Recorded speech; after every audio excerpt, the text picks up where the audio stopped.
नमस्कार, स्वागत है आप सभी का डीडी न्यूज पर। आप देख रहे हैं मिड डे प्राइम। मैं हूं रमा त्यागी। अगले 1 घंटे में हम बात करेंगे देश भर की बड़ी खबरों की, बताएंगे दुनिया भर में कौन कौन सी खबरों पर है सबकी नजर, क्या चल रहा है खेल और अर्थ जगत में, और कुछ झलके फिल्म, कला और संस्कृति के क्षेत्र से भी। लेकिन सबसे पहले बड़ी खबरें।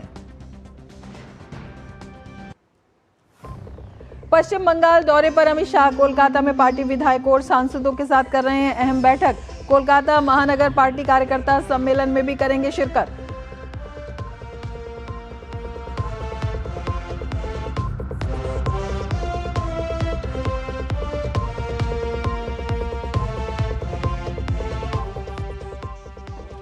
श्री राम मंदिर प्राण प्रतिष्ठा की दूसरी वर्षगांठ पर अयोध्या में उमड़ा आस्था का सैलाब। रक्षा मंत्री राजनाथ सिंह और यूपी के मुख्यमंत्री योगी आदित्यनाथ ने राम जन्मभूमि मंदिर में की रामलला की पूजा।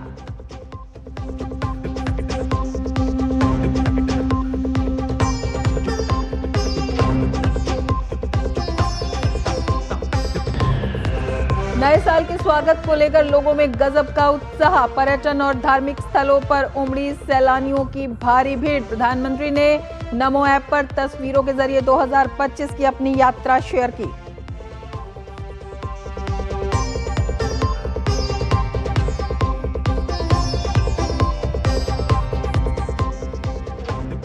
विदेश मंत्री डॉक्टर एस जयशंकर आज बांग्लादेश में ढाका में पूर्व प्रधानमंत्री खालिदा जिया के अंतिम संस्कार में होंगे शामिल।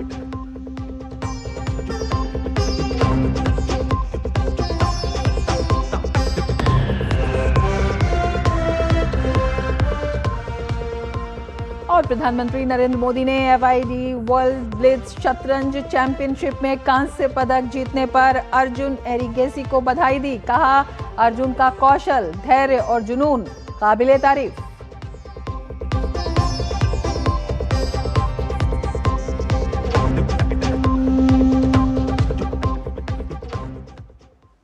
और अब विस्तार से समाचार। केंद्रीय गृह मंत्री और भाजपा के वरिष्ठ नेता अमित शाह पश्चिम बंगाल के दौरे पर हैं। इस समय राज्य विधानसभा चुनाव से पहले चुनावी रणनीति तय करने के लिए गृह मंत्री पार्टी के सांसदों और विधायकों के साथ बैठक कर रहे हैं। बैठक में विधानसभा वार चर्चा होने की संभावना है। सांसदों और विधायकों के साथ बैठक के बाद दोपहर में गृह मंत्री अमित शाह साइंस ऑडिटोरियम में पार्टी कार्यकर्ताओं के साथ संगठनात्मक बैठक करेंगे। इससे पहले मंगलवार को उन्होंने पश्चिम बंगाल में प्रेस कॉन्फ्रेंस की और टीएमसी सरकार पर तीखा हमला बोला। उन्होंने कहा कि 15 साल में पश्चिम बंगाल भय, भ्रष्टाचार और घुसपैठ का शिकार हुआ है। उन्होंने दावा किया कि 2026 में पश्चिम बंगाल में भाजपा सरकार बनने पर घुसपैठियों को बाहर किया जाएगा।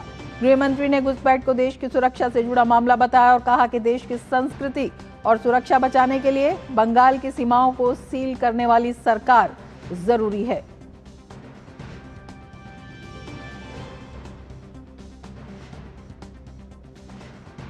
पश्चिम बंगाल में SIR से जुड़े घटनाक्रम पर बीजेपी सांसद संबित पात्रा ने ममता बनर्जी पर बड़ा आरोप लगाया है। उन्होंने कहा, ममता सरकार के अत्याचार और गुंडागर्दी का खामियाजा लोकतंत्र को भुगतना पड़ रहा है। आज बंगाल के अंदर 300 से अधिक भाजपा के, भारतीय जनता पार्टी के कार्यकर्ता को मौत के घाट उतार दी गई है। किसी को फांसी चढ़ा दी गई है तो किसी को काट काट के मार दिया गया है। More than 300 कार्यकर्ताओं of Bharatiya Janata party have been killed in West Bengal by Mamata Banerjee and her goons of TMC. 3000 से अधिक भारतीय जनता पार्टी के कार्यकर्ता आज भी अपने घरों से बाहर रुके हुए हैं। वो अपने घर नहीं लौट पा रहे हैं क्योंकि जिस प्रकार डेमोक्रेसी, लोकतंत्र का दमन बंगाल के अंदर हुआ है, उसका नतीजा है कि लोग आज भी अपने घर लौट नहीं पा रहे। तो संबित पात्रा ने SIR के मुद्दे पर ममता सरकार को घेरा है और पश्चिम बंगाल में जिस तरह से भ्रष्टाचार हुआ है, जिस तरह से भय का माहौल हुआ है, उस पर ममता बनर्जी को कई सवाल उठाए हैं। विशेषकर SIR को लेकर भी उन्होंने राज्य सरकार को आरोपों के घेरे में लिया है। और इसके साथ ही हम आपको बता दें, केंद्रीय गृह मंत्री और भाजपा के वरिष्ठ नेता अमित शाह भी पश्चिम बंगाल के दौरे पर हैं। और ये दौरा बेहद अहम है क्योंकि विधानसभा चुनाव से पहले चुनावी रणनीति को तय करने के लिए गृह मंत्री पार्टी के सांसदों के साथ, विधायकों के साथ बैठक कर रहे हैं और हर विधानसभा पर चर्चा होने की इसमें संभावना है। इसके साथ ही सांसदों और विधायकों के साथ बैठक के बाद दोपहर में गृह मंत्री अमित शाह का एक और महत्वपूर्ण कार्यक्रम है। साइंस ऑडिटोरियम में पार्टी कार्यकर्ताओं के साथ वे संगठनात्मक बैठक करेंगे। इससे पहले भी मंगलवार की बात बताएं तो उन्होंने पश्चिम बंगाल में प्रेस कॉन्फ्रेंस की थी और टीएमसी सरकार पर तीखा हमला बोला था। उन्होंने कहा था 15 साल में पश्चिम बंगाल भय, भ्रष्टाचार और घुसपैठ का शिकार हुआ है और उन्होंने ये भी दावा किया था कि 2026 में पश्चिम बंगाल में भाजपा सरकार बनने पर घुसपैठियों को बाहर किया जाएगा। और गृह मंत्री ने घुसपैठ को देश की सुरक्षा से जुड़ा मामला भी बताया था और कहा था कि देश की संस्कृति और सुरक्षा बचाने के लिए बंगाल की सीमाओं को सील करने वाली सरकार की ज़रूरत है। और इसी क्रम में हम आपको बता दें कि लगातार जो बैठकों का दौर जारी है वो अपने आप में काफ़ी महत्वपूर्ण है। तमाम पार्टी कार्यकर्ताओं के साथ, विधायकों के साथ, सांसदों के साथ विधानसभावार चर्चा होने की संभावना है और महत्वपूर्ण चुनावी रणनीति जो है वहां पर बनने की पूरी संभावना है। गृह मंत्री अमित शाह पश्चिम बंगाल के दौरे पर हैं और उन्होंने कहा है कि 15 साल से लगातार भय और भ्रष्टाचार का जो माहौल है उससे जनता त्रस्त आ गई है। घुसपैठ जो है एक बड़ी समस्या है और उस समस्या को दूर करने के लिए जो राज्य की सीमाएं हैं उनको घुसपैठ से सील करना बहुत ज़रूरी है और बीजेपी सरकार ये काम करके दिखाएगी। उन्होंने ये भी कहा था मंगलवार को कि बीजेपी को 2/3 बहुमत हासिल होगा क्योंकि लोग अब भय से मुक्ति चाहते हैं, भ्रष्टाचार से मुक्ति चाहते हैं, लोग अब विकास चाहते हैं। लगातार जो 7,000 कंपनियां हैं वो अगर बीते सालों में देखो तो पश्चिम बंगाल को छोड़कर चली गई है। लोग यहाँ पर विकास चाहते हैं, इंडस्ट्री चाहते हैं और रोज़गार के नए मौके चाहते हैं। साथ ही घुसपैठ की जो समस्या है उससे भी लोग मुक्ति चाहते हैं और उसी को लेकर बेहद महत्वपूर्ण दौरा है गृह मंत्री अमित शाह का। और भाजपा प्रवक्ता संबित पात्रा ने भी एसआईआर को लेकर ममता सरकार को घेरा है। इस तमाम घटनाक्रम पर हमारे संवाददाता सौरभ दत्ता हमारे साथ जुड़ गए हैं। सौरभ, सबसे पहले आपसे यही जानना चाहेंगे किस तरह की चर्चा गृह मंत्री अमित शाह के साथ जो बैठकों का दौर चल रहा है उनके कार्यक्रम को लेकर, कितना अहम ये कार्यक्रम है अगर हम पश्चिम बंगाल में विधानसभा चुनाव को देखते हैं तो उसकी रणनीति के लिहाज से? देखिए 2026 साल में बंगाल में विधानसभा चुनाव है और उसके लिए जो बीजेपी सांसद है, जो बीजेपी एमएलएज है, उनके साथ बैठक हो रही है सॉल्ट लेक के होटल में। और आने वाले चुनाव में विधानसभा वारी क्या कौशल होगा, क्या उनका स्ट्रेटेजी होगा, उन सब बारे में बातचीत होगा आज की ये बैठक से।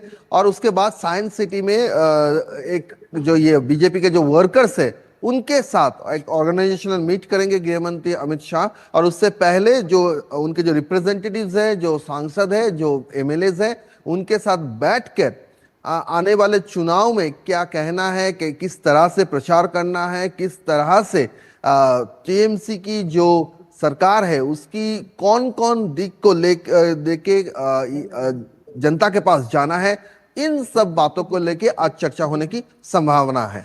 सौरभ, ये भी जानना चाहेंगे कि बीजेपी जानी जाती है बूथ लेवल स्तर पर हर एक कार्यकर्ता से जुड़ने की और उसकी मजबूती की, तो जो ये बैठक होगी इसमें संगठनात्मक स्तर पर किस तरह की रणनीति तय की जाएगी? क्योंकि हम जानते हैं कि अगर पिछले कुछ साल देखते हैं तो बीजेपी ने पश्चिम बंगाल में जगह अपनी बनाई है और इस बार का जो लक्ष्य रखा है, कल की अगर बात करें तो गृह मंत्री अमित शाह ने कहा कि 2/3 बहुमत बीजेपी लाएगी। तो इसके लिए संगठनात्मक मजबूती के लिए किस तरह की जो रूपरेखा है वो वहां पर बनाई जा रही है? जी देखिए, कल जो प्रेस कॉन्फ्रेंस हुआ था उसमें गृह मंत्री अमित शाह ने साफ तरीके से कह दिया था कि बंगाल में मुद्दा क्या है। बंगाल में मुद्दा है घुसपैठ का, बंगाल में मुद्दा है भ्रष्टाचार का, बंगाल में मुद्दा है भय का जो माहौल है उसका, बंगाल में मुद्दा है इंडस्ट्री का पलायन का। और इन सारी बातों को लेकर पिछले 15 साल में मुख्यमंत्री ममता बनर्जी की जो भी खामियां रही है, जिस बारे में जनता के अंदर आक्रोश है, जनता के अंदर सवाल है ममता बनर्जी के प्रशासन को लेके, चाहे वो शिक्षक घोटाला मामला हो या फिर स्वास्थ्य हो या फिर जो इंडस्ट्री का पलायन है, जो नौकरी देने की बात हो वो हो, और यहाँ तक के जो भय का जो माहौल है यहाँ पे औरतों की, महिलाओं की सुरक्षा के लिए पर जो सवाल उठते हैं, वो सब बातों को लेकर ऐसे सेगमेंट करके कि हर तरह की जनता के पास ये जाना है और जाकर साथ ही साथ बीजेपी को क्यों, ये भी बताना है। जैसे कि उन्होंने कहा था, कल कहा था कि बीजेपी का जो ट्रैक रिकॉर्ड है, ये जहां जहां बीजेपी की सरकार है वहां किस तरह से डेवलपमेंट हुआ है, कैसे कैसे सोशल जो प्रोजेक्ट्स है बीजेपी के, वो सब प्रोजेक्ट्स कैसे कैसे प्रोजेक्ट्स है, उससे कैसे आम आदमियों को फायदा हो रहा है, ये सारी बातें। और सेंट्रल की कौन कौन प्रोजेक्ट्स है जो बंगाल में इंप्लीमेंट नहीं हो रहा है, उसका एकदम जो सुविधा है, जो सुविधा सीधे तौर से यहाँ की जनता है उनको मिल नहीं रहा है, क्यों नहीं मिल रहा है, इन सारे बातों को लेकर जो है उसका प्रचार का कैसे प्रचार होगा, इस बारे में आलोचना हो सकती है आज की बैठक से। बिल्कुल। और आपसे ये भी समझना चाहेंगे कि लगातार जिस तरह से वहां पर बैठकों का दौर जारी है और बीजेपी लगातार ममता बनर्जी को आरोपों के घेरे में ले रही है, चाहे वो घुसपैठ की समस्या हो, चाहे वो महिला सुरक्षा की भावना हो, चाहे वो एसआईआर का मुद्दा हो। एसआईआर पर भी संबित पात्रा ने आज कई आरोप लगाए हैं ममता सरकार पर। देखिए, एसआर का लेके जो माहौल है, उस एसआर को लेके माहौल को लेके भी काफी बीजेपी के जो कार्यकर्ता है उनका कहना है कि एसआर के जरिए जैसे घुसपैठियों को खिलाफ एसआर का जो अभियान चल रहा है, साथ ही साथ जो अवैध वोटर्स है उनके खिलाफ जो अभियान चल रहा है, कहीं ना कहीं जाके इन सारी बातों को लेकर टीएमसी घबराहट में है। जो 1,36,00,000 जो लॉजिकल डिस्क्रिपेंसीज के जो वोटर है उनको लेके टीएमसी घबराहट में है। और इसीलिए कल सीएम ने जब रैली किया था बड़जोरा में, वहां से मन से वो साफ तरीके से कही है कि 1,36,00,000 में से एक भी नाम नहीं कटना चाहिए। अगर कटा तो वो इसी ऑफिस को घेराव कर लेंगे, जो ऑफिशियल्स है उनको घेराव कर लेंगे। यहां तक के अभिषेक बनर्जी जो टीएमसी के जो रिप्रेजेंटेटिव्स है को लेकर आज दिल्ली में सीएसी के साथ मुलाकात है, उसका भी प्रिल्यूड अभिषेक बनर्जी ने तो यही बताया है कि अगर चुनाव आयोग उनकी बात नहीं मानेंगे, उनका अगर जवाब नहीं देंगे तो वो चुनाव आयोग को घेराव करेंगे। तो ये जो सारी जो बातें हैं, ये सारी बातें को लेकर, इस सारी बातों को लेकर ही यहाँ पे ये चर्चा चल रही है। और यहाँ तक के जो पुरुलिया में जो घटना घटी है, उस घटना के पहले भी जो सुसाइड का एक घटना घटी है, सुनवाई में गए थे एक बुजुर्ग आदमी और बाद में उनका बॉडी रिकवर हुआ, तो उसको लेके भी उनके बेटे ने पुलिस को कहा है कि ये वो सीईओ जो है, जो सीईसी है, उनके खिलाफ वो एफआईआर दर्ज करना चाहती है। हालांकि सीईओ ऑफिस ने ये कहा है कि ऐसा कानून के तहत ऐसा किया नहीं जा सकता, सीईसी के खिलाफ, सीईओ के खिलाफ ऐसा किया नहीं जा सकता। लेकिन इसका भी प्रील्यूड यही है कि सैटरडे को अभिषेक बनर्जी ने जो प्रेस कॉन्फ्रेंस किया था, उन्होंने कहा था एफआईआर क्यों नहीं होगा इलेक्शन कमीशन के खिलाफ। और फिर देखा गया कि 48 आवर्स बीते कि ना बीते, एक केस आया और पुरुलिया की घटना घटी और उसको लेकर कंप्लेन दर्ज कर दिया उनके बेटे ने। और उस कंप्लेन का ये भी सवाल है, कंप्लेन है इंग्लिश में, पूरा लिखावट है इंग्लिश में, लेकिन नीचे साइन है बांग्ला में। तो फिर ये सवाल उठ रहा है कि ये जो युवा है, ये युवा एकदम एक रिमोट विलेज के बासिंदा है, वो इतनी अच्छी इंग्लिश कहां से सीखे, इतने अच्छी इंग्लिश वो कहां से सीखे। तो फिर, और अगर सीखे तो साइन क्यों इंग्लिश में नहीं है, साइन क्यों बांग्ला में है। तो कहीं जाके ये पता चलता है कि असल में जो पॉलिटिकल रेटोरिक सेट किया गया है टीएमसी की तरफ से, जमीनी जगह पे उसी पॉलिटिकल रेटोरिक को एक केस स्टडी के जरिए एस्टेब्लिश करने की कोशिश हो रही है, पॉलिटिक्स हो रही है, राजनीति हो रही है। बिल्कुल। इसी पर हम समझना चाहेंगे कि जो ये ज़मीनी हकीकत आप वहाँ पर बता रहे हैं, इसी को लेकर जो है बीजेपी आम लोगों के बीच में जा रही है और इसे लेकर ममता सरकार को जिस तरह से घेरा गया है, जिस तरह से सवाल उठाए गए हैं, वहाँ पर जो ज़मीन पर लोग हैं, जो आम लोग हैं, उनकी भी समझ में ये आ रहा है। सौरभ,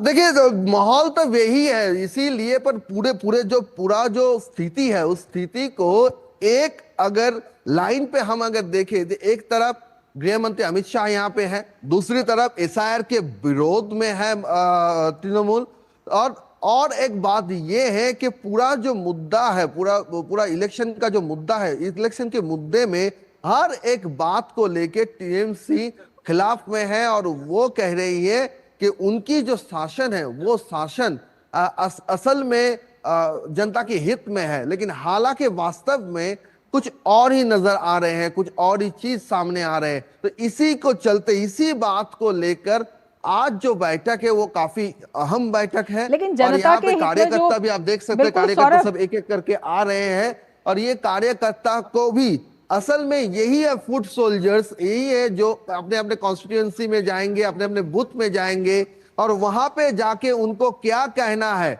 और वही उत्साह का माहौल भी देख रहे हैं कि यहाँ से स्लोगन दे रहे हैं जब वो ऑडिटोरियम में जा रहे हैं, तो एक उत्साह का माहौल भी है समर्थकों में।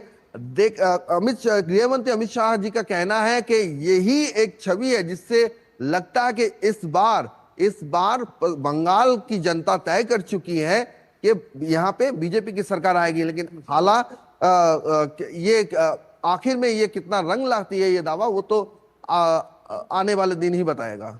बिल्कुल, चुनाव अभी आएंगे, लेकिन उससे पहले कि जिस तरह की तैयारियां हैं, आप जनता के हितों की बात कर रहे थे। जनता के हितों की बात वहीं आती है जहां पर पारदर्शिता होती है, जहां पर जो संसदीय प्रक्रिया है या जो जिस तरह की ये वोट की प्रक्रिया है वो एक सुचारू रूप से हो और जो सही वोटर हैं वो सामने आए। इसी को लेकर आपको लगता है कि जो टीएमसी है या जो राज्य सरकार है, कहीं ना कहीं जिस तरह के ये मामले सामने आ रहे हैं तो उससे उन्हें भी एक तरह का झटका लगता हुआ दिखाई देता है?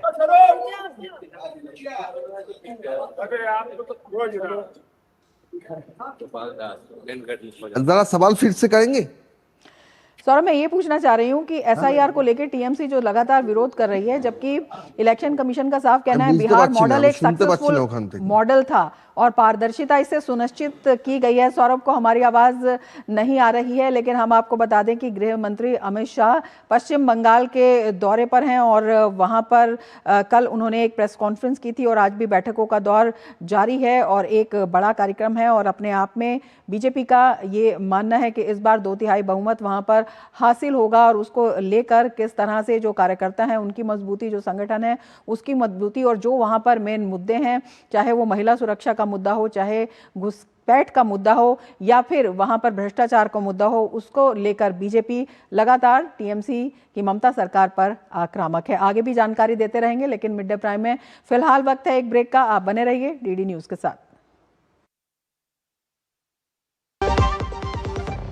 नव वर्ष 2026 की बहुत बहुत शुभकामनाएं। आने वाला वर्ष हम सबके घरों में अपार खुशियां लेकर आए। दिल्ली की हर सड़क अब धुएं और शोर से मुक्त, हर सफर आरामदायक और हर सांस ताजगी से भरी। 2 दशकों से प्रदूषण की मार झेलती दिल्ली अब बदलाव की राह पर। स्वच्छ हवा और बेहतर जीवन के लिए दिल्ली की नई सरकार लगातार ठोस कदम उठा रही है। सिर्फ 10 महीनों में 1350 ई बसों के जरिए साफ हवा, सुरक्षित सफर, 0 एमिशन, शांत और आधुनिक सीसीटीवी, जीपीएस और पैनिक बटन जैसी स्मार्ट सुविधाओं के साथ ये बसें हर दिन धुआं, धूल और प्रदूषण को कम कर दिल्ली को बनाती है स्वस्थ और हरियाली भरा शहर। दिल्ली सरकार का लक्ष्य सरल है, हर सांस साफ, हर सफर सुरक्षित और दिल्ली प्रदूषण मुक्त। मुख्यमंत्री रेखा गुप्ता के नेतृत्व में नई हवा, नई ऊर्जा, नई दिल्ली। बुद्धू, नई कार जीतने का मौका। वाओ, पापा को सरप्राइज दूंगी। बस थोड़ी सी तो उनकी डिटेल भरनी है। रुक जा बुद्धू। ऐसे पॉपअप से सावधान रहो, स्कैमर्स पर्सनल डिटेल्स का गलत यूज कर सकते हैं। तू समझ गई ना, रिलैक्स। पर कार जीत जाते तो पापा होमवर्क नहीं कराते। आरबीआई कहता है स्मार्ट बनो, कूल रहो।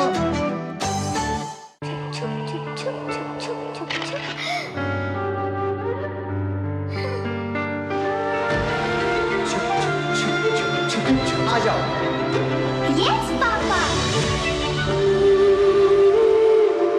जिंदगी किसी के लिए नहीं रुकती, हम भी आपको कहां रुकने देंगे। जिंदगी के हर मोड़ पर LIC है तो इंश्योर्ड है। LIC हर पल आपके साथ। ब्रेक के बाद फिर से आपका स्वागत है। आगे बढ़ते हैं। रामनगरी अयोध्या आज भक्ति और उत्सव में डूबी हुई है। अयोध्या में भगवान श्री रामलला की प्राण प्रतिष्ठा की तिथि पर प्रतिष्ठा द्वादशी महोत्सव भव्य रूप से मनाया जा रहा है। इस अवसर पर रक्षा मंत्री राजनाथ सिंह और CM योगी ने श्री राम जन्मभूमि मंदिर में रामलला के दर्शन और पूजा अर्चना की। इस धार्मिक अनुष्ठान में देश भर से श्रद्धालु उमड़ रहे हैं। वहीं रामनगरी में सुरक्षा के कड़े इंतजाम किए गए हैं। पूरा वातावरण भक्तिमय हो गया है। मंदिर प्रशासन द्वारा दर्शन व्यवस्था को सुचारू बनाए रखने के लिए अतिरिक्त सुरक्षा एवं स्वयंसेवकों की तैनाती की गई है ताकि श्रद्धालुओं को किसी प्रकार की असुविधा न हो। रक्षा मंत्री राजनाथ सिंह ने मां अन्नपूर्णा मंदिर में ध्वजारोहण भी किया। इस अवसर पर मुख्यमंत्री योगी आदित्यनाथ मौजूद रहे।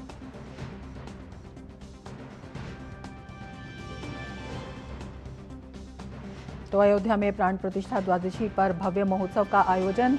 अयोध्या में भव्य महोत्सव का आयोजन है। रक्षा मंत्री कार्यक्रम में मुख्य अतिथि के रूप में उपस्थित हैं और उनके साथ मुख्यमंत्री योगी आदित्यनाथ भी वहां पर उपस्थित हैं। तो ये प्राण प्रतिष्ठा द्वादशी पर भव्य महोत्सव का आयोजन है। राम जन्मभूमि मंदिर में रामलला की पूजा की रक्षा मंत्री राजनाथ सिंह ने मां अन्नपूर्णा के मंदिर के शिखर पर ध्वजारोहण भी किया।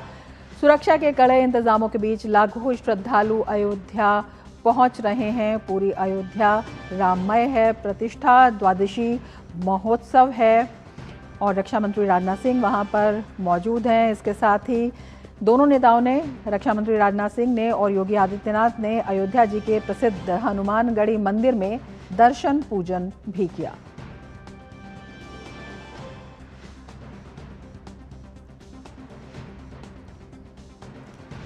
रक्षा मंत्री राजनाथ सिंह अयोध्या में प्राण प्रतिष्ठा द्वादशी पर भव्य महोत्सव में मुख्य अतिथि के रूप में वहां पर शामिल हुए। मां अन्नपूर्णा के मंदिर में उन्होंने ध्वजारोहण किया। इसके साथ ही रामलला की पूजा अर्चना भी की और तमाम वरिष्ठ लोग वहां पर, गणमान्य लोग उनके साथ मौजूद रहे। मुख्यमंत्री योगी आदित्यनाथ भी वहां पर मौजूद रहे। रामलला की प्राण प्रतिष्ठा की आज दूसरी वर्षगांठ है और रक्षा मंत्री राजनाथ सिंह अयोध्या में मौजूद हैं। हनुमानगढ़ी में भी राजनाथ सिंह और योगी आदित्यनाथ ने पूजा अर्चना की, भगवान का आशीर्वाद लिया। रामलला की प्राण प्रतिष्ठा की दूसरी वर्षगांठ है। अयोध्या में भव्य आयोजन है, तमाम कार्यक्रम हैं। हनुमानगढ़ी में यहाँ पर दर्शन करते हुए और आशीर्वाद लेते हुए रक्षा मंत्री राजनाथ सिंह और मुख्यमंत्री योगी आदित्यनाथ मुख्य अतिथि के रूप में प्रतिष्ठा द्वादशी महोत्सव में रक्षा मंत्री राजनाथ सिंह आज अयोध्या में हैं। उत्तर प्रदेश के अयोध्या में प्रतिष्ठा द्वादशी महोत्सव और साल 2025 की विदाई के अवसर पर आस्था का अद्भुत संगम देखने को मिल रहा है। कड़ाके की ठंड और घने कोहरे के बावजूद रामलला के दर्शन के लिए श्रद्धालुओं की लंबी कतारें लगी हुई हैं। भगवा ध्वज लिए भक्त ढोल मंजीरों के साथ भव्य शोभा यात्रा निकालते हुए मंदिर की ओर बढ़ रहे हैं।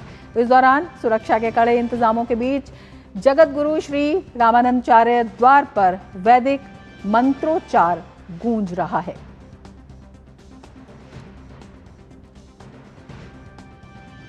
और हमारे संवाददाता विकास सिंह इस वक्त हमारे साथ जुड़े हुए हैं अयोध्या की भव्य छठा को बताने के लिए। विकास, सबसे पहले सवाल बड़ा नहीं करेंगे, आप ही से जानना चाहेंगे दृश्यों के माध्यम से, आपके शब्दों के माध्यम से, किस तरह का वातावरण वहां पर है? देखिए, अद्भुत, अलौकिक और एकदम भक्तिमय वातावरण है पूरी अयोध्या का। और अयोध्या में इस समय हम राम मंदिर परिसर में ही हैं। यहाँ कुछ ही समय पहले रक्षा मंत्री राजनाथ सिंह ने यहाँ पर अन्नपूर्णा मां मंदिर में ध्वजारोहण किया हमारे पीछे, और इसके बाद अगले कार्यक्रम की ओर गए हैं जहाँ सप्तऋषि मंडप में वो वहाँ पर जो मंदिर स्थापित है उनका दर्शन पूजन करेंगे। तो बेहद ही खास दिन है, प्राण प्रतिष्ठा की आज दूसरी वर्षगांठ है। और ये वर्षगांठ इसलिए महत्वपूर्ण है कि ये वर्षगांठ 2000 PM मोदी ने जब की थी, लेकिन इस वर्षगांठ के लिए 500 वर्षों का इंतजार करना पड़ा। अयोध्या में प्रभु श्री राम के मंदिर स्थापित होने के बाद आज पूरी दुनिया इसकी भव्यता देख रही है। यहाँ पर जन सैलाब उमड़ता है और यहाँ करोड़ों श्रद्धालु एक ही वर्ष में आए। 26 करोड़ श्रद्धालु अयोध्या में जून माह तक ही आए और ये संख्या हमको बताती है किस तरीके से यहाँ पर जो आस्था है, प्रभु श्री राम के प्रति आस्था है, ये पूरे सनातनियों, पूरी दुनिया में किस तरीके से लोग प्रभु श्री राम को मानते हैं, उन पर आस्था रखते हैं, ये दर्शाता है। और ख़ास तौर से देखें कि आज इंग्लिश कैलेंडर के अनुसार आज से नया वर्ष चालू हो जाएगा। तमाम सारे लोग बड़ी संख्या में आए हुए हैं। वो चाहते हैं कि प्रभु श्री राम के दर्शन के साथ ही इस नए वर्ष की उनकी शुरुआत हो। तो इन लोगों ने इसकी प्लानिंग की थी और यही एक प्लानिंग थी। ये एक बात नजर आ रही है। हम अयोध्या की बात कर रहे हैं, हम काशी की बात करें, हम मथुरा वृंदावन की बात करें, धीरे धीरे हम देख रहे हैं किस तरीके से सनातन के प्रति लोगों की आस्था उमड़ी है। और जब से यह मंदिर बनकर भव्य तैयार हुआ है तब से अयोध्या की तो कायाकल्प ही हो गई है। प्रभु श्री राम की ये नगरी अयोध्या उनको वैकुंठ से प्यारी थी और कुछ उसी तर्ज पर यहाँ पर इसको सजाया, संवारा गया, निखारा गया। यहाँ पे राम मंदिर तो भव्य बनाया ही गया, लेकिन पूरी अयोध्या को उसके लिए तैयार किया गया।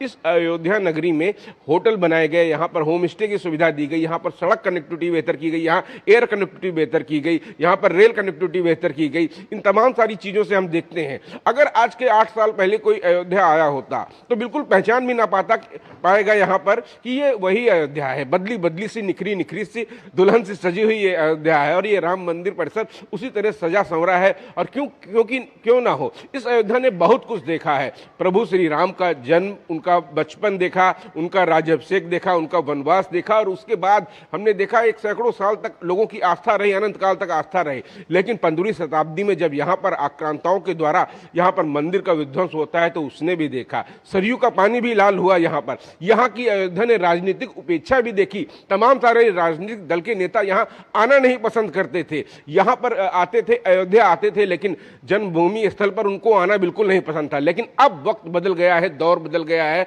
हर कोई अयोध्या आना चाहता है और देखना चाहता है किस तरीके से राजनीतिक इच्छा शक्ति के साथ अयोध्या को सजाया जा सकता है। ये उदाहरण एक सबसे बड़ा है, क्योंकि राजनीतिक नेतृत्व तो मजबूत हो चाहे तो यहाँ पर हर कुछ हो सकता है और वैसा ही यहाँ कुछ हो रहा है। यहाँ नित्य नए आयोजन होते हैं, यहाँ दीपोत्सव का आयोजन होता है जिसमें लाखों की संख्या में लोग आते हैं। यहाँ पर रामनवमी का आयोजन होता है। यहाँ पर विभिन्न आयोजनों के माध्यम से तरह तरह की सांस्कृतिक विरासत, जो अपनी सांस्कृतिक विरासत है, उसको सजाने और संवारने का काम किया जा रहा है। और ये जो लोग आते हैं कहीं ना कहीं अपने परिवार के साथ आते हैं। अब यहाँ पर युवा पीढ़ी जो आती है वो देखती है, आत्मसात करती है अपने सनातन, अपने आध्यात्म को।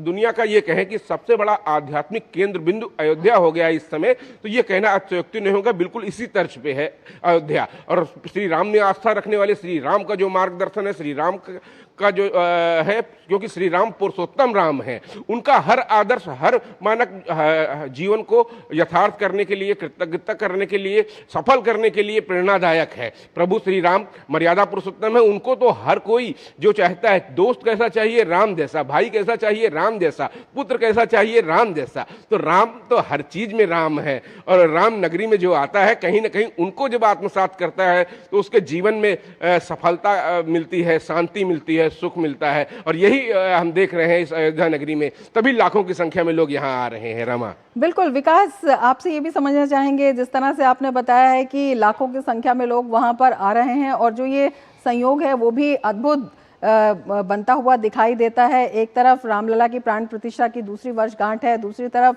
नववर्ष का आगमन है। किस तरह से वहां पर पूरी अयोध्या भक्ति में, उत्साह में डूबी हुई दिखाई दे रही है। जो लोग देश और दुनिया से कोने कोने से अयोध्या में वहां पर पहुंचे हैं, किस तरह का उत्साह उनमें दिखाई दे रहा है। और जो ये पर्यटन, जिसे हम धार्मिक पर्यटन के रूप में कहते हैं, ये वहाँ के जो लोकल्स हैं, जो आम आदमी हैं, उनको भी कितना प्रभावित कर रहा है, उनके लिए कितना फायदेमंद साबित हो रहा है? देखिए, जो लोग बड़ी संख्या में श्रद्धालु आ रहे हैं, जैसे मैंने बताया कि 26 करोड़ से ज़्यादा श्रद्धालु जून माह तक ही आ चुके थे और ये निरंतर यहाँ पर 1 से 1.5 लाख श्रद्धालु प्रतिदिन आते हैं। और शनिवार इतवार में तो इसकी संख्या काफ़ी ज़्यादा और हो जाती है। और आज जैसे आयोजन है 31 दिसंबर और 1 जनवरी, इसमें माना जा रहा है कि 10 लाख से ज़्यादा लोग यहाँ पर इन 2 दिनों में आ जाएंगे। तो सबसे बड़ी बात है, धार्मिक अपनी आस्था को तो पहचान ही रहे हैं, लेकिन पूरे अयोध्या की अगर अर्थतंत्र की बात करें तो बहुत खासा प्रभाव यहाँ पर पड़ा है। यहाँ पे तमाम सारे होटल हैं, तमाम सारे होम स्टे हैं, तमाम सारे खाने के स्टॉल हैं, रेस्टोरेंट हैं या स्ट्रीट फूड हैं। हर जगह पर जो लोग लगाते हैं उनकी आमदनी में हुआ है, चाहे यहाँ पर फूल बेचने वाला हो, चाहे माला बेचने वाला हो, चाहे धार्मिक पुस्तकें बेचने वाले हो, यहाँ पर मजीरे बेचने वाले हो, ढोल बेचने वाले हो, इन सब चीज़ों की आमदनी में वृद्धि हुई है। और कहीं ना कहीं बिल्कुल यहाँ तक कि माथे पे टीका लगाने वालों की संख्या बहुत ज़्यादा रहती है, उससे भी उनको कुछ ना कुछ मिल ही जाता है। हमने देखा था कोविड के दौर में जब तमाम सारे लोग वापस लौट कर आए थे तो अयोध्या नगरी के आसपास के लोग भी लौट कर आए थे, लेकिन उसके बाद वो गए नहीं, यहाँ के ही रह गए। उन्होंने कहा यहाँ बाहर जाने से अच्छा यहाँ ही हमारी आमदनी इतनी हो जाती है कि अब हमें जरूरत नहीं है, प्रभु श्री राम की कृपा उन पर हो गई है, मंदिर अब बन गया है तो अब उनको कहीं लौटने की जरूरत नहीं है। तो यहाँ की अर्थव्यवस्था में एक बहुत बड़ा सुधार हुआ है। इसके साथ साथ सरकार ने भी यहाँ पे, जैसा मैंने बताया, कि रोड कनेक्टिविटी बेहतर की है, यहाँ पर तमाम सारी बुनियादी सुविधाएं दी हैं। इस पूरी अयोध्या नगरी को सजा दिया गया है, चाहे रेलवे स्टेशन हो, चाहे अंतर्राष्ट्रीय स्टेशन हो, यहाँ पर एयरपोर्ट हो, इन सब, यहाँ पर मेडिकल कॉलेज की सुविधा है, यहाँ पर हर एक वो सुविधा दी जा रही है जो एक मॉडर्न सिटी को देनी चाहिए। और उसी तर्ज पर जिस तरीके से मैंने कहा कि वैकुंठ से प्यारी थी प्रभु श्री राम को अपनी अयोध्या नगरी, तो इसको और ज़्यादा श्रृंगार किया जा रहा है और ज़्यादा करोड़ों हजार रुपये की परियोजनाएं यहाँ पर धरातल पर अभी भी चल रही हैं और लगातार निरंतर काम होता रहता है।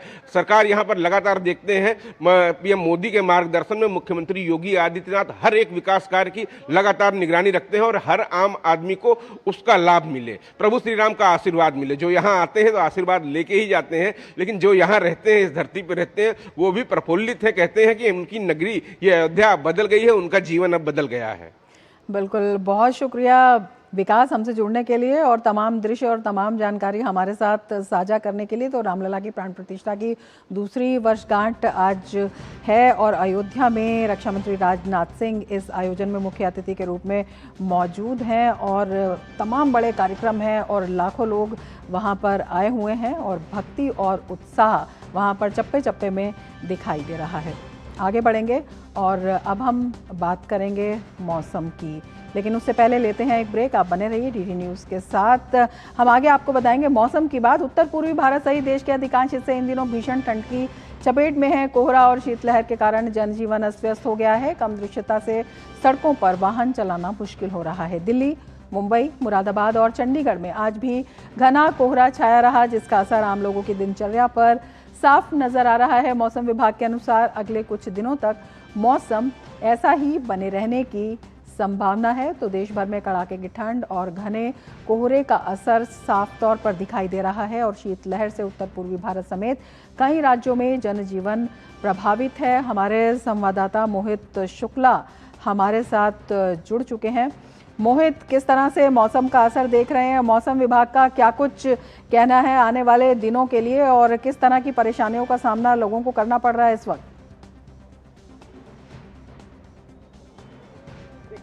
मौसम वैज्ञानिक तो ये कह रहे हैं कि अगले 2-4 दिन आपको इसी तरीके से शीतलहर और कोहरे का सामना करना पड़ेगा। अगले 2-3 दिनों के लिए राजधानी दिल्ली में येलो अलर्ट जारी किया गया है और आप समझिए कि नए साल की जब शुरुआत होगी तो वो उसी नए अंदाज में होगी जब सर्दी अपने शबाब पर होती है। और हम कह रहे हैं कि सर्दी का सितम है, कहीं थोड़ा ज्यादा है, कहीं थोड़ा कम है। लगातार आप समझिए कि फ्लाइट्स डिले हो रही है, उनका डाइवर्जन हो रहा है, कैंसिलेशन हो रहा है, यात्रियों को मुश्किलात हो रहे हैं। इसी के साथ साथ चाहे वो रेल यातायात हो, चाहे वो सड़क मार्ग हो, चाहे वो हवाई मार्ग हो, हर तरफ सर्दी ने अपना सितम जारी करके रखा हुआ है। अब आप समझिए कि 100 से ज्यादा फ्लाइटें अगर कैंसिल होती हैं, आप समझिए कि लगभग 150 से ज्यादा फ्लाइटें ऐसी हैं कि वो कहीं ना कहीं डाइवर्ट होती हैं और आप समझिए मतलब जो कहीं ना कहीं वो देरी से चल रही हैं और आप समझिए कि लगभग 1 दर्जन से ज्यादा फ्लाइटें डाइवर्ट होती हैं। तो ये बता रही हैं, ये इस चीज की तस्दीक कर रही हैं कि यातायात, हवाई यातायात तो बहुत बुरी तरीके से प्रभावित हुआ है। इसके साथ ही ऐसा ही कमोवेश जो हाल है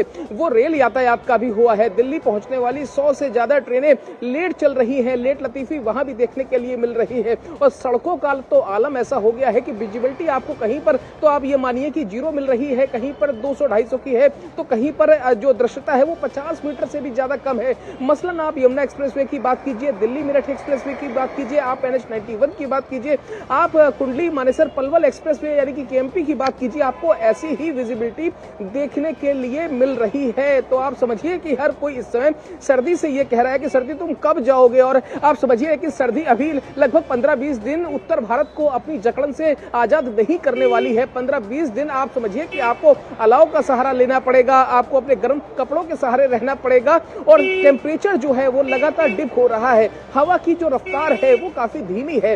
यही जो हवा लगभग जब सूर्य उत्तरायण में होता है 14 जनवरी के बाद जो हवा की स्पीड लगभग 12 से 15-16 किलोमीटर प्रति घंटे की होती है, वो इस समय 4 से 8 किलोमीटर प्रति घंटे के आसपास रहती है। यही वजह है कि पिछले 3-4 दिनों से दिल्ली और आसपास के इलाकों में घना कोहरा छाया हुआ है। हर कोई परेशान है, चाहे वो बड़े हो, बुजुर्ग हो, बच्चे हो। मसलन उत्तर प्रदेश में आप देखिए कि स्कूलों की छुट्टियां कर दी गई हैं।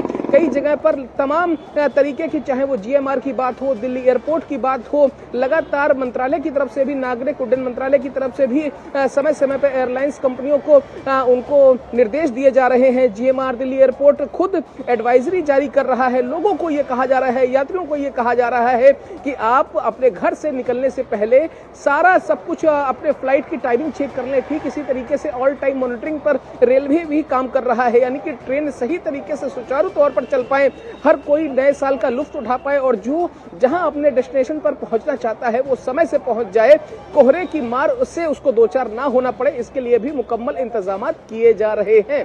बिल्कुल मोहित, ये बात सच है कि जिस तरह से कोहरा है इस वक्त और जिस तरह की कई जगहों पर स्थिति है वहाँ पर लोग परेशान ज़रूर है, लेकिन कई इलाके ऐसे भी हैं जहाँ पर लोग इस सर्दी का इंतज़ार करते हैं, जैसे जम्मू कश्मीर है या अन्य पहाड़ी इलाके, बर्फ़बारी देखने के लिए लोग वहाँ पर जाते हैं। किस तरह की स्थिति वहाँ पर है, और बहुत ज़रूरी हो जाता है कि वैकल्पिक इंतज़ाम जो हैं वो क्या कुछ किए गए हैं, उसकी क्या जानकारी है, चाहे वो ट्रैवल के हों, रेलवे के हों, चाहे वो हवाई यातायात के हों, चाहे वो राज्य स्तर पर बनाए गए दिशा निर्देश हों। बिल्कुल रमा, अगर हम इंतजामात की बात करें तो हर मोर्चे पर, हर जगहों पर, चाहे वो राज्य सरकारें हो, केंद्र सरकार हो, दिल्ली सरकार हो, वो कोई भी सरकार हो, अपने स्तर पर हर प्रशासन अपने तरफ से पूरे इंतजामात करता भी है। और जब मसला न्यू ईयर का हो, आप समझिए कि न्यू ईयर यानी कि अब से कुछ देर के बाद ये साल, ये जाता हुआ साल, हम इससे विदाई ले रहे हैं, अगले साल में प्रवेश कर रहे हैं, तो जो सैलानी हैं, जो पर्यटक हैं, जो टूरिस्ट हैं, वो पहाड़ों की ओर भी रुख कर रहे हैं। यही वजह है कि आपने पहाड़ों का जिक्र किया, तो आप समझिए कि एक रिसर्च ये कहती है कि नॉर्थ इंडिया के लगभग 74% लोग उनके पास जाने के लिए उत्तराखंड और हिमाचल, दो ही ऐसे प्रदेश होते हैं, दो ही ऐसे सूबे होते हैं जहां वो इन दिनों में सबसे ज्यादा जाते हैं। अब आप एक बात समझिए कि ये लोग पिछले जो शिमला और हिमाचल, शिमला या फिर उत्तराखंड के नैनीताल का फिर जिक्र कर लीजिए, ऐसी जगहों पे जो पर्यटक अपने परिवार के साथ छुट्टियां मनाने के लिए गए हैं, वो अगर मैं शिमला का ही उदाहरण दूं तो आप समझिए 30 से 32 घंटे का ट्रैवल करना पड़ रहा है। 32 घंटे में वो लोग यहाँ से हिमाचल प्रदेश पहुंच रहे हैं। तो सड़क मार्ग पर आप समझिए कि कई जगहों पर जाम जैसी स्थितियां, परिस्थितियां देखने के लिए मिल रही है। यही वजह है कि आपको एक एग्जांपल मैं वृंदावन का देता हूं, वहां पर डेली लगभग 5 से 10 लाख श्रद्धालु दर्शन करने के लिए पहुंच रहे हैं। ठीक ऐसी ही स्थिति कमोवेश खाटू श्याम मंदिर में है, सालासर में भी ऐसी स्थितियां हैं। बांके बिहारी मंदिर में तो ये कहा गया है कि भक्तों से निवेदन किया गया है कि वो 5 तारीख तक थोड़ा सा एहतियात बरतें। तो आप अयोध्या की बात कर लीजिए, आप मथुरा की बात कर लीजिए, आप काशी की बात कर लीजिए, आप राजस्थान के सीकर की बात कर लीजिए, सालासर की बात कर लीजिए, शिमला की बात कर लीजिए, या फिर आप सैलानियों की बात कर लीजिए। जहां जहां कहीं भी आप इस समय तस्वीरों में देख रहे हैं या आपके माध्यम से हमारे दर्शक देख रहे हैं, वो भी ये समझ रहे हैं कि सर्दी का लुत्फ उठाने के लिए और नए साल का स्वागत करने के लिए, इस्तकबाल करने के लिए हम कितना बेताब हैं, और उससे ही ज्यादा बेताब है ये सर्दी जो कि है इस समय बहुत बेदर्दी। बिल्कुल मोहित, आप नज़र बनाए रखें। बहुत शुक्रिया तमाम जानकारी के लिए। तो कोहरे और शीतलहर की चपेट में तमाम राज्य हैं, लेकिन जो वैकल्पिक इंतज़ाम है रेलवे की तरफ से भी किए गए हैं और हवाई यातायात को लेकर भी तमाम जो दिशा निर्देश हैं जारी किए गए हैं, और कुछ प्रिकॉशंस के साथ अगर आगे बढ़ा जाए तो इसी सर्दी का आनंद भी लिया जा सकता है। बहुत शुक्रिया मोहित। मिड डे प्राइम में आगे बढ़ेंगे, लेकिन वक्त है एक ब्रेक का। बने रहिए टीटी न्यूज़ के साथ। नव वर्ष 2026 की बहुत बहुत शुभकामनाएं। आने वाला वर्ष हम सबके घरों में अपार खुशियां लेकर आए। पढ़ता है, खेलता है, झूलता उछलता है, दौड़ता कभी कभी दौड़ कर आता है, आगे आगे बढ़ बढ़ता है इंडिया, अमूल दूध पीता है इंडिया। क्या आपको है आकर्षक बचत विकल्पों की तलाश? LIC प्रस्तुत करता है नव जीवन श्री सिंगल प्रीमियम प्लान। एक मुश्त प्रीमियम राशि जमा करें, जीवन बीमा कवर का आनंद उठाएं, परिपक्वता पर गारंटीकृत निश्चित राशि प्राप्त करें, तरलता विकल्प भी उपलब्ध। अभी खरीदें। मौजूदा पॉलिसी धारकों के लिए आकर्षक छूट, नियम और शर्तें लागू। साल 2025 का आज आखिरी दिन है और नए वर्ष 2026 की शुरुआत हर कोई अच्छी यादों के साथ करना चाहता है। ऐसे में सैलानी पर्यटक स्थलों की ओर चल पड़े हैं। हिमाचल का कुल्लू मनाली पर्यटकों की पहली पसंद है। मनाली में पर्यटकों की भारी भीड़ देखने को मिल रही है। देश के अलग अलग हिस्सों से सैलानी ठंड और बर्फबारी का आनंद लेने के लिए मनाली पहुंच रहे हैं। होटल और रिजॉर्ट्स पूरी तरह से पैक हैं। वहीं कैफे और बाजारों में देर रात तक रौनक बनी हुई है। पर्यटक बर्फबारी का लुत्फ उठाते नजर आ रहे हैं।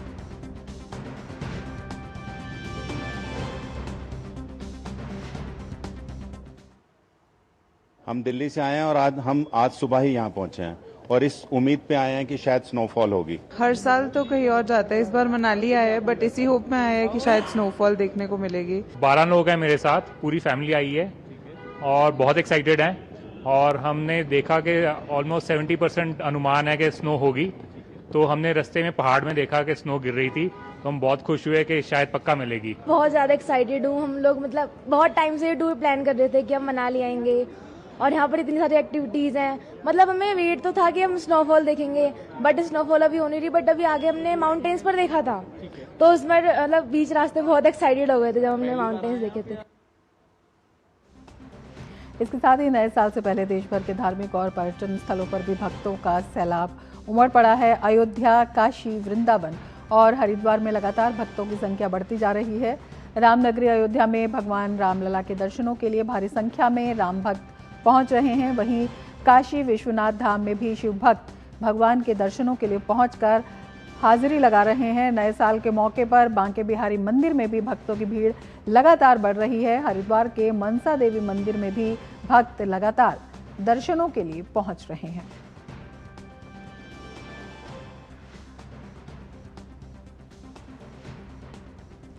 प्रधानमंत्री नरेंद्र मोदी ने नमो ऐप पर 2025 की अपनी यात्रा शेयर की है, जिसमें महत्वपूर्ण राजनयिक और सांस्कृतिक कार्यक्रमों में उनकी भागीदारी और लोगों के साथ दिल को छू लेने वाली मुलाकातों की तस्वीरें दिखाई गई हैं। पीएम मोदी की 2025 की यात्राओं में पवित्र मंदिरों, प्रयागराज महाकुंभ, सीमावर्ती क्षेत्रों, प्रमुख इंफ्रास्ट्रक्चर प्रोजेक्ट्स और लोगों पर केंद्रित कार्यक्रमों का दौरा शामिल है।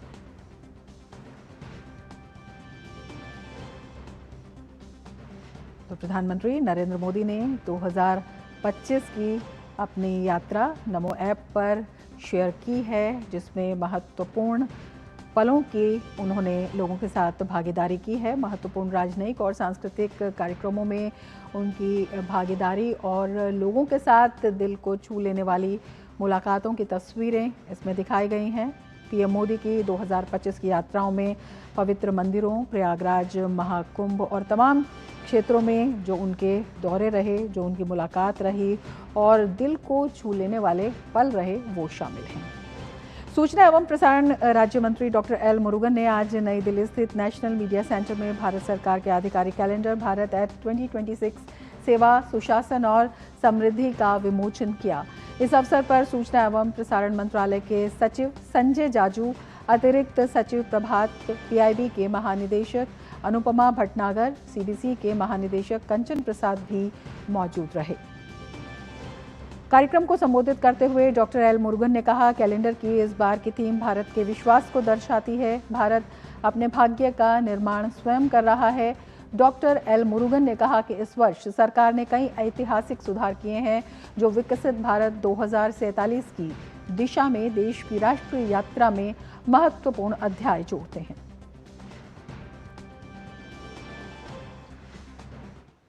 The theme of this year calendar, Bharat at 2026, our Honorable Prime Minister's vision that Seva, Susasan or Samriti, captures India at a moment of assured confidence. It reflects a nation that is secure in its identity, strong in its institutions and clear in its long-term vision. It presents an India that is not merely responding to change but achieving safely, shaping its own destiny, guiding by service, strengthened by good governance and committed to inclusive prosperity. Doctor L Murugan ने कहा कि प्रधानमंत्री नरेंद्र मोदी के vision के अनुरूप देश में कई नए सुधार हुए हैं। ये सुधार समावेशी विकास सुनिश्चित करने, आर्थिक स्थिरता को बढ़ाने और देश के दीर्घकालिक विकास के लिए एक स्थायी आधार तैयार करने के स्पष्ट उद्देश्य से प्रेरित हैं। उन्होंने कहा, नए टैक्स सुधारों ने भारत की ग्रोथ के प्रति अपनी प्रतिबद्धता को दर्शाया है। श्रम और रोजगार मंत्रालय में भी कई रिफॉर्म्स हुए हैं, जिनसे बिजनेस करने की प्रक्रिया को आसान बनाने में मदद मिली है। वीबी रामजी योजना का जिक्र करते हुए उन्होंने कहा कि ग्रामीण रोजगार को बढ़ावा देने की दिशा में ये एक महत्वपूर्ण कदम है। Employment reforms constituted another major pillar of the changes. The operational of 4 labor codes consolidated 29 existing laws into a simplified framework, improving ease of doing business while simultaneously expanding social security and worker production. Employment generation received a decisive push through the Honorable Prime Minister's Viksit Bharat Rozgar Yojana. For the 2014, we were the 11th economic in the worldwide. Now we are the 4th largest economic in the world. And in 2027, we will be the 3rd economic country. In 2047, we will be the number 1 economic, and we will be the progressive country in the Viksit Bharat country. आज का दिन बेहद खास है। घरों में party करने वाले लोग आज ऑनलाइन खाना ऑर्डर करते हैं। ये खबर उनके लिए खास है क्योंकि स्विगी, जोमेटो, जेप्टो और अमेजॉन जैसी प्रमुख ई कॉमर्स और डिलीवरी कंपनियों से जुड़े प्लेटफॉर्म बेस्ड वर्कर आज Indian federation of app based transport workers IFAT के आह्वान पर देशव्यापी हड़ताल पर हैं। हड़ताल का असर कई बड़े शहरों में फूड डिलीवरी, किराना सप्लाई और लॉजिस्टिक्स सेवाओं पर देखने को मिल रहा है। हड़ताली वर्कर्स की मुख्य मांगों में न्यूनतम आय की गारंटी, पारदर्शी इंसेंटिव सिस्टम, मनमाने अकाउंट सस्पेंशन पर रोक, सामाजिक सुरक्षा लाभ और काम के घंटों को लेकर स्पष्ट नियम शामिल है। वर्करों का कहना है कि बढ़ती महंगाई के बीच घटते इंसेंटिव और बढ़ते कमीशन से उनकी आमदनी प्रभावित हो रही है। IFAT का आरोप है कि प्लेटफॉर्म कंपनियां एल्गोरिदम के जरिए काम की शर्तें तय करती हैं, लेकिन जवाबदेही तय नहीं होती है। संगठन ने केंद्र और राज्य सरकारों से प्लेटफॉर्म वर्कर्स के लिए प्रभावी कानून और सामाजिक सुरक्षा ढांचा लागू करने की मांग की है।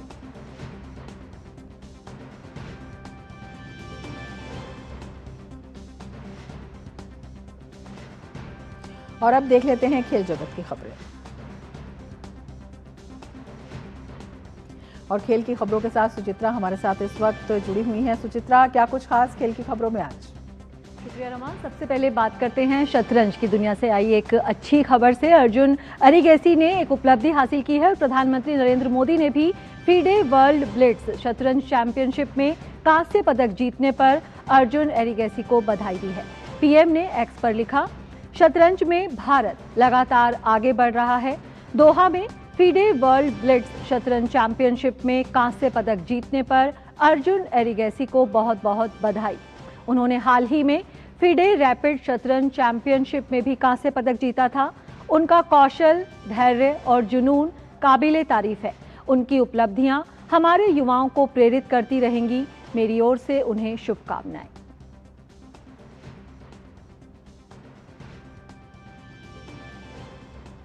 अब बात भारतीय महिला क्रिकेट टीम की शानदार जीत की।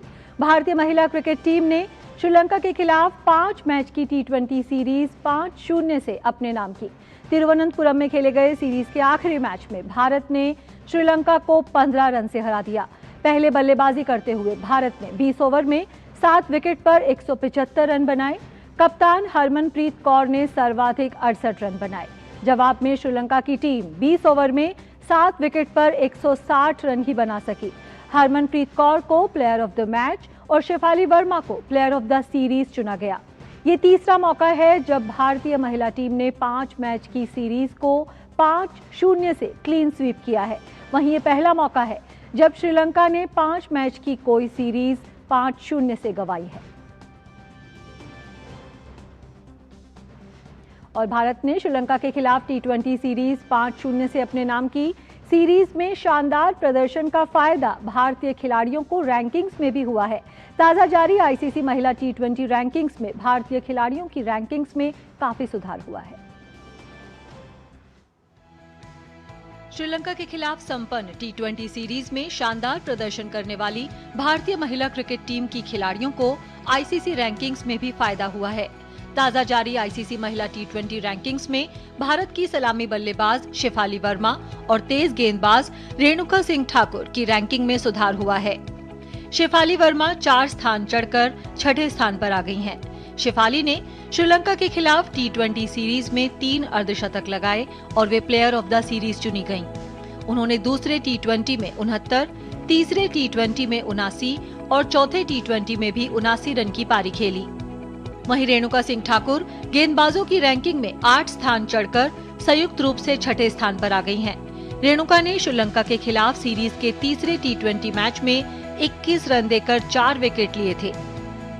दीप्ति शर्मा ने गेंदबाजों की रैंकिंग में अपना शीर्ष स्थान बरकरार रखा है। दीप्ति शर्मा ने पिछले हफ्ते ही शीर्ष पर कब्जा जमाया था। भारत की लेफ्ट आर्म स्पिनर्स श्री चरनी और वैष्णवी शर्मा की भी रैंकिंग्स में सुधार हुआ है। श्री चरनी 17 स्थान के फायदे के साथ 52वें स्थान पर आ गई हैं। वहीं अपनी पहली अंतर्राष्ट्रीय सीरीज खेलने वाली वैष्णवी शर्मा 390 स्थान की लंबी छलांग लगाकर 124वें स्थान पर आ गई हैं। श्रीलंका के खिलाफ 5 मैच की टी20 सीरीज भारत ने 5-0 से अपने नाम की। ये सीरीज आगामी टी20 विश्व कप के लिहाज से काफी अहम है। आईसीसी महिला टी20 विश्व कप 2026 का आयोजन 12 जून से 5 जुलाई तक इंग्लैंड और वेल्स में होगा। भारतीय टीम वनडे की विश्व चैंपियन है और अब उसकी नजर टी20 विश्व कप भी अपने नाम करने पर है। Sports desk, DD news. बात करते हैं फुटबॉल की। इंग्लिश प्रीमियर लीग में कल खेले गए मैच में आर्सेनल ने एस्टन विला को 4-1 से मात दी। इस जीत के साथ आर्सेनल ने लीग में शीर्ष पर 5 अंक की बढ़त के साथ साल का अंत किया।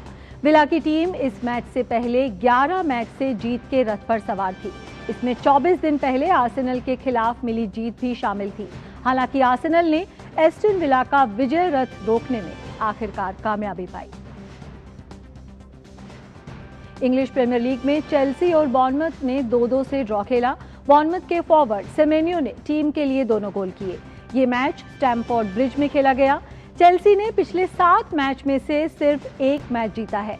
वहीं बॉर्नमथ ने पिछले 10 मैच में से कोई भी मैच नहीं जीता है।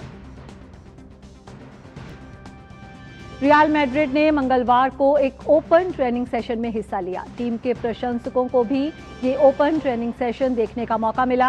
अभ्यास सत्र के बाद खिलाड़ियों ने प्रशंसकों को ऑटोग्राफ्स दिए और उनके साथ तस्वीरें भी खिंचवाई।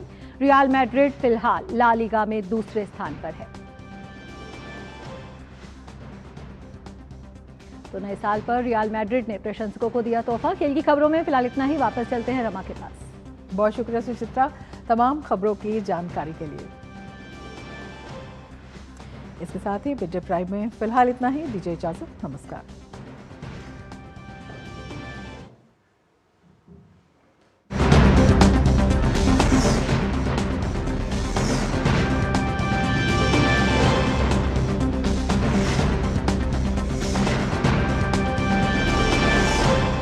मिड डे प्राइम के प्रायोजक थे LIC, हर पल आपके साथ।